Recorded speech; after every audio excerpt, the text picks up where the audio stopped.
Hello everyone. So last video में हमने यहाँ पर सेल्स कर दिया था। और जैसे कि हमने सेल किया है तो अभी कोई हमसे बिल मांगेगा तो हम ऐसे इजीली बिल भी दे सकते हैं। ऐसे आपने बहुत सारे ऐसे बिल देखे होंगे कि tally most used software in India है। तो इस तरह से आपका बिल बनेगा। यहाँ पे हमें अपना नाम आ जाएगा, एक्सेट्रा एक्सेट्रा। सो जो डिटेल्स हमने डाली है वो सब आ जाएगी। प्रोडक्ट्स, टैक्स, HSN हमने डाला नहीं है, वो भी डालना पड़ता है। सो जो भी डिटेल्स हमने जो डाली वो सब इस हिसाब से आ जाएगी।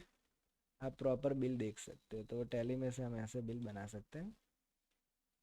ठीक है, प्रिंट देंगे तो उसकी PDF या प्रिंट निकल जाएगी।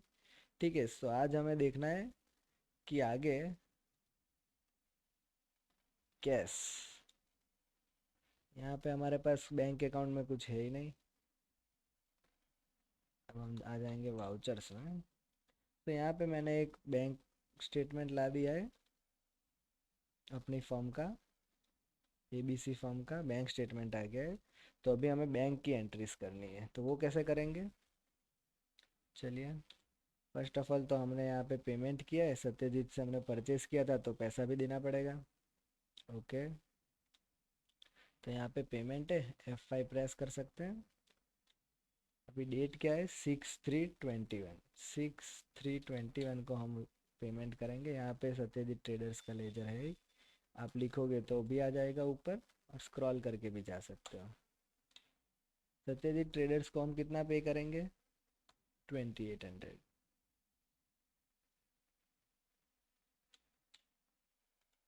अभी ये जो हमने तब रेफरेंस बनाया था, बिल नंबर डाला था, तो इस बिल के सामने हम उसको पैसा दे रहे हैं।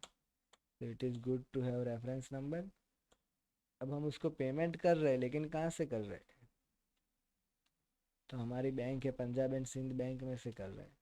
Okay, Punjab and Sindh bank, पर यहाँ पर तो है ही नहीं।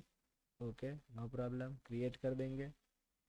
क्या नाम है, पंजाब एंड सिंध बैंक। आप आपके बैंक का नाम जो भी दिखाना वो रख सकते हो। क्या है ये, बैंक अकाउंट है। बैंक कोड ही नहीं है, OCC नहीं है, बैंक अकाउंट है। अब यहाँ पर हमसे डिटेल्स पूछेंगे।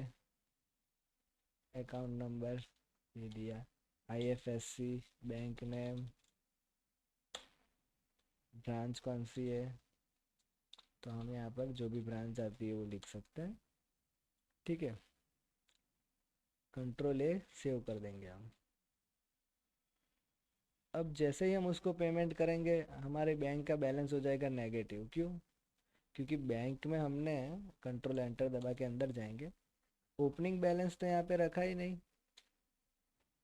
अब ओपनिंग बैलेंस हमारे पास है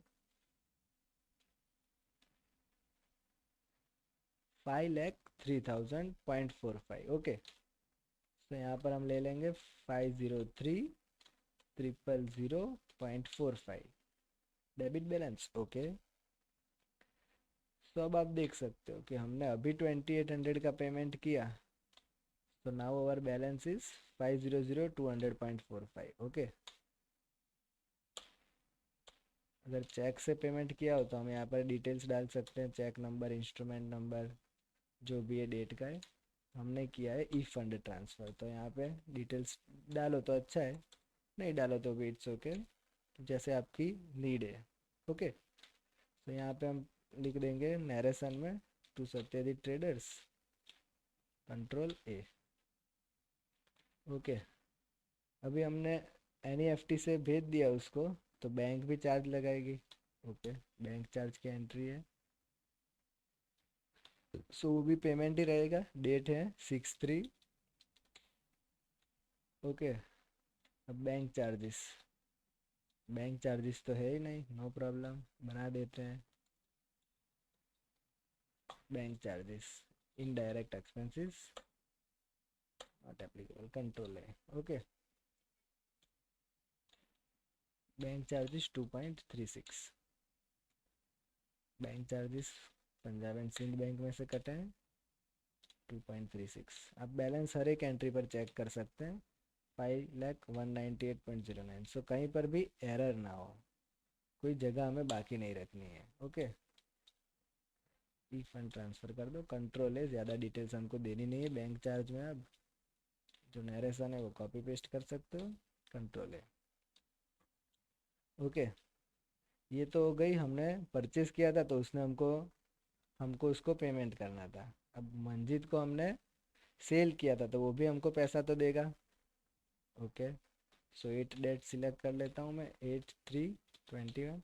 पर अभी हम यहाँ पर पेमेंट में है, ये पेमेंट साइड है, पर यहाँ पर रिसिप्ट आई है, रिसिप्ट भी बोलेंगे, तो वो F6 है। ओके, F6 प्रेस कर दिया, डेट ऑलरेडी हमने लिख दी थी। किसने पैसा दिया हमको? मंजीत ट्रेडर्स ने।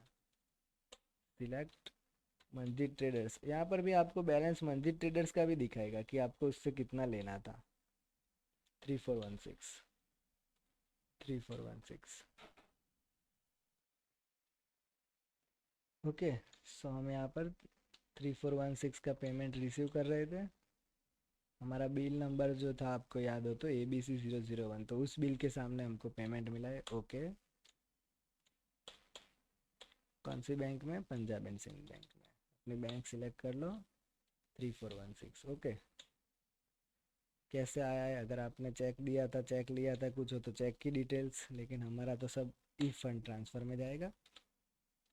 यहाँ पे नरेशन में आप लिख सकते हो Ctrl+C Ctrl+V। ओके, फिर 11/3 को हमने पेमेंट किया है पुष्पम प्रोविजन स्टोर्स को, उससे भी हमने परचेस किया था। ओके, डेट सिलेक्ट कर लेते हैं 11/3/21। अभी हम रिसिप्ट में हमें जाना पड़ेगा, पेमेंट में कितना है। अभी हम यहाँ पर पुष्पम प्रोविजन स्टोर्स लिखेंगे तो यहाँ पर भी हमको दिख जाएगा कि 19,000 का बैलेंस अभी पड़ा है उसमें, क्रेडिट साइड। ओके, तो हमको उसको इतना चुकाना है और हमने एग्जैक्टली उतना चुका भी दिया। अगेंस्ट रेफरेंस, तो उसका जो बिल नंबर था हम उसको ये बिल के सामने पैसा दे रहे हैं। ओके, बैंक ले लेनी है यहाँ पे। बैंक का बैलेंस भी हमें हर एंट्री के बाद देखते रहना चाहिए। 484614.09, 484614.09। ओके, सो हम सही जा रहे हैं। ई फंड ट्रांसफ़र कंट्रोल है। एंटर एंटर मार के भी नीचे आ सकते हैं, पर सीधा Ctrl+A या Ctrl+End दबा देंगे तो सीधा नीचे आ जाएंगे, वो डिटेल्स हमारे अगर काम की ना हो तो। नेक्स्ट एंट्री, हमने पुष्पम प्रोविजन स्टोर्स को NEFT किया तो हमको चार्जेस लग गए। ओके, तो ये तो मैं Ctrl+A कर, पहले तो ये सेव कॉपी करके यहाँ पे ये एंट्री सेव कर लूँगा। नेक्स्ट एंट्री है बैंक चार्जेस की। ओके, डेट है 11/3, कितना है? 4.72। Bank charges 4.72, Punjab and Sindh bank. Balance आप देख सकते हो अभी भी मैच हो रहा है। नीचे Ctrl+End दबा के मैं डायरेक्टली ये पेस्ट कर दूंगा, मुझे वो सब ई फंड ट्रांसफ़र और वो सब लिखने में टाइम नहीं बिगाड़ना। So next is receipt of खुशी प्रोविजन स्टोर्स, उसने हमको पैसा दे दिया है, हमने जो सेल किया था। ओके, F6 दबा देता हूँ, लिख देता हूँ यहाँ पर डेट, खुशी प्रोविजन स्टोर्स 2700। कौन से बिल के सामने हमको पैसा मिला है? Bill number ABC002। कौन सी बैंक में मिला है? पंजाब एंड सिंध बैंक में। Okay, so now balance will be 505309.37। Okay,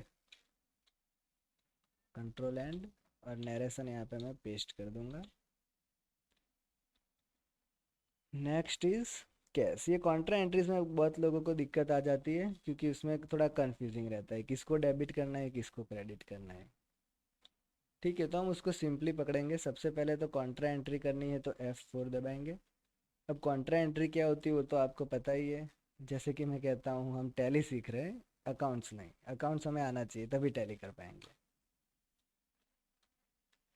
so यहाँ पे हमने क्या किया है, कैश है, मतलब ये पता चल गया कॉन्ट्रा एंट्री है और डेट भी पता चल गई 15/3/21। अब हमको ये पता लगाना है हमने कैश डिपॉजिट की या विड्रॉ की। तो सीधा सा बैलेंस देख लो, 5 लाख था, कम हो गया, इसका मतलब हमने कैश विड्रॉ की है। कैश विड्रॉ की, इसका मतलब हमारे पास कैश आई, तो debit what comes in the golden rule, तो यहाँ पे क्रेडिट होगी बैंक, कितने से, 15,000।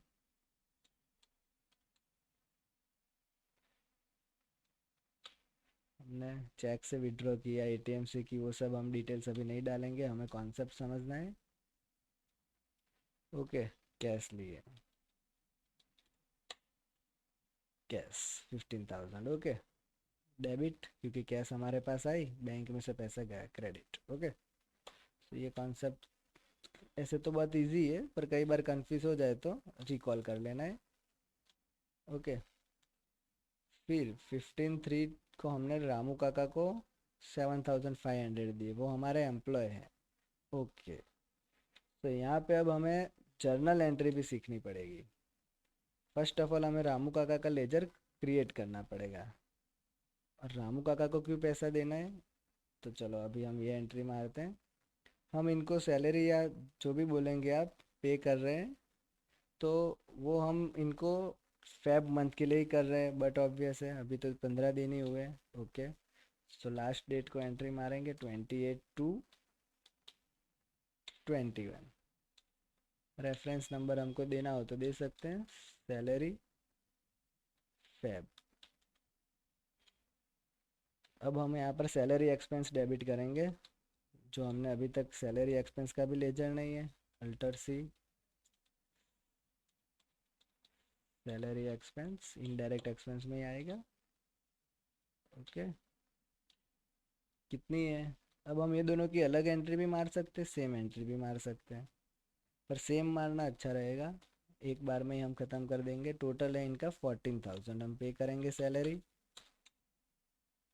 क्रेडिट किसको करेंगे, तो रामू काका को देनी है पहली सैलरी, अल्टर सी उनका लेजर भी क्रिएट करना पड़ेगा, रामू काका।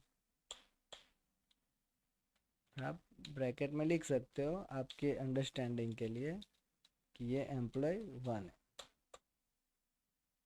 ओके। अभी इनडायरेक्ट एक्सपेंस में आएगा नहीं, रामू काका को हमको पे करना है, सो लॉजिकली वो हमारे क्रेडिटर्स बन जाएंगे, तो हम रामू काका को यहाँ पे करेंगे। न्यू रेफरेंस है, सैलरी फेब हमको उनको देनी है, और 14,000 नहीं देना है हमको, सिर्फ 7,500 देना है, तो हमें यहाँ पर भी 7,500 लिखेंगे, तो ही वो हमको यहाँ पे 7,500 में आगे बढ़ने देगा। फिर नेक्स्ट सैलरी हमको देनी है नंदू को, ओके। नंदू का लेजर क्रिएट कर दो, यहाँ से कॉपी कर लो, ज़्यादा मेहनत करनी नहीं है हमें। ये भी क्रेडिटर्स बनेगा, bill bye bill, yes. Nandu को दे दो 6,500, ओके। New reference, okay. यहाँ पे नीचे हम लिख देंगे being salary due for the month of Feb 21, okay. So यहाँ पे हमने जर्नल एंट्री भी सीख ली साथ साथ में, कि अगर किसी एक्सपेंस है या कुछ है, LIC आपने ली, कुछ भी है, तो उसको अगर खड़ा करना है तो हमें जर्नल की हेल्प लेनी होगी, ओके। सेव कर लेते हैं। सो अब हमने रामू काका का लेजर बना दिया और उनका सैलरी भी ड्यू करवा दी, ओके। सो अब उनको पेमेंट दे देते हैं। पेमेंट देना है तो F5, इधर आके हम 15/3, अब यहाँ पर हमको रामू काका दिख जाएंगे, उनको कितना देना है 7,500, ओके। हमने दिया भी है, ओके, पूरा दे दिया। अगेंस्ट रेफरेंस तो सैलरी फेब, हमने जो रेफरेंस बनाया था वो इधर आ जाएगा,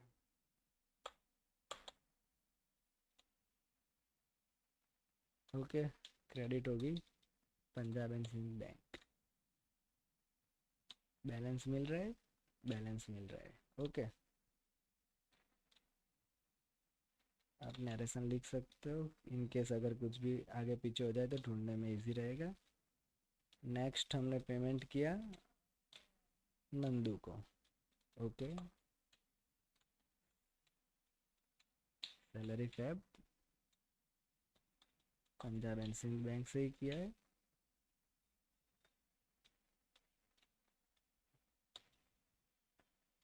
ओके, तो हमने यहाँ पे नंदू को भी पेमेंट कर दिया।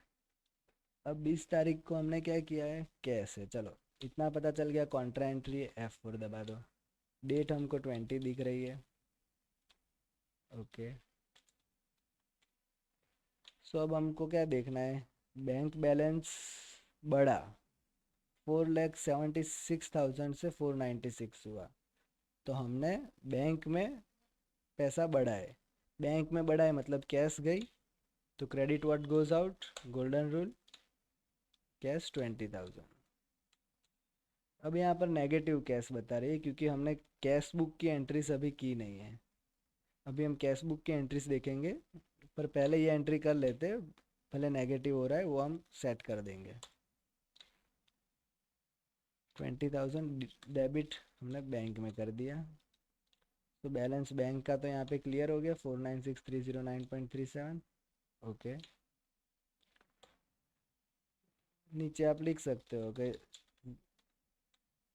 ज़्यादा अमाउंट थी तो हमने डिपॉजिट करवा दी, जो भी आपको लिखना हो एक्सेट्रा एक्सेट्रा। ठीक है, आपकी अंडरस्टैंडिंग के लिए वो कंट्रोल है। अब हम बाहर जाके देखेंगे डिस्प्ले अकाउंट कैश बुक, तो यहाँ पे हमारी पंजाब एंड सिंध बैंक आ गई है। ये सारी एंट्रीज हमको दिख रही है। हमारा ओपनिंग मैच हो रहा है, हमारा क्लोजिंग मैच हो रहा है, और जो भी एंट्रीज थी वो सब भी मैच हो रही है। अब कोई कहेगा कि यहाँ पे रामू काका को पेमेंट किया तो बैंक चार्जेस नहीं लगे। अरे ये सिर्फ मैंने बनाया है समझने के लिए, ऐसा कोई ABC फॉर्म नहीं चल रही है, बस ये खाली ट्रांजैक्शन समझने के लिए, इसलिए। ओके, तो यहाँ पे हमने देख लिया कि ये बैलेंस मिल रहा है। सो मेन हमारा बैलेंस मिलना चाहिए। अगर कुछ भी एरर होती तो बैलेंस नहीं मिलता। हाँ, हो सकता है कई बार मिल जाता है, अगर एरर उस टाइप की हो तो हमको सारे ट्रांजेक्शन्स एक बार देख लेने चाहिए। ओके, देख लेते हैं। 2800 Satyajit traders. Okay, bank charges right, 3416 Manjeet traders. Pushpam provision को 1900 बैंक चार्जेस 4.72। तो ऐसे हम सिलेक्ट करते करते सारा देख लेते।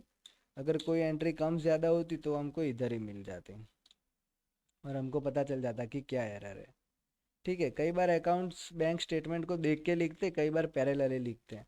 अगर पैरेलल लिख रहे हो और बैंक स्टेटमेंट को मंथ के एंड में रिकनसाइल करते हो, तो यहाँ पे आपको Ctrl+R दबाओगे, सॉरी Alt+R, तो आपको यहाँ पे बैंक रिकन्सिलेशन खुल जाएगा।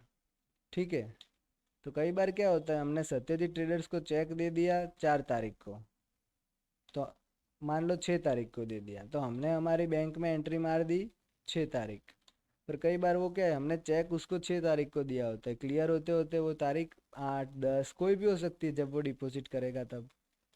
सो वो डेट हिल जाती है। आपकी एंट्री ज़रूरी नहीं है कि आपने 6 को चेक दिया तो आपकी बैंक में भी वो 6 को ही क्लियर हुआ होगा।